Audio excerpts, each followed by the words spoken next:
Hi guys, for today, I will show you how to enter BIOS. First step, turn off the computer.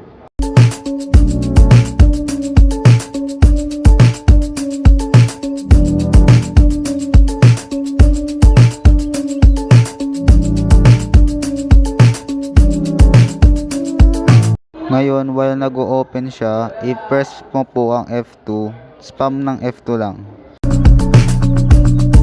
Now you're in a BIOS setup. First check the advanced and go to USB configuration. Make sure na naka-enable tong dalawang to para gumana ang pag-i-install. After you check the advanced, go to boot and go to boot mode and choose UEFI. After that, go to first boot device and enable USB storage device.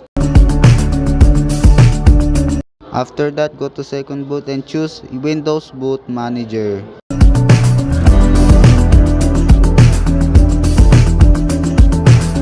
After that, press F10 and yes. That's all. Thank you.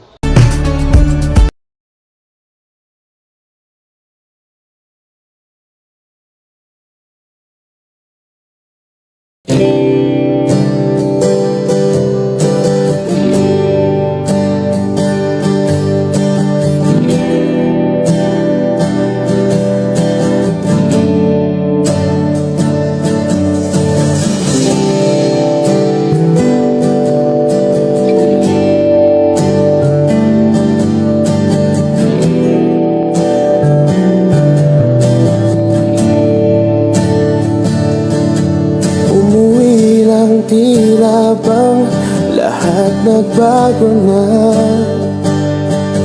Nawalan na ng sigla ang iyong mga mata. Ngayon ko lang naramdaman ang lamig ng gabi. Kahit na magdamag na tayong magkatabi.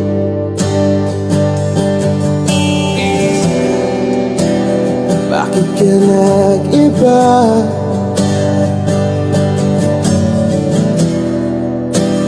Meron na bang iba? Sana sinabi mo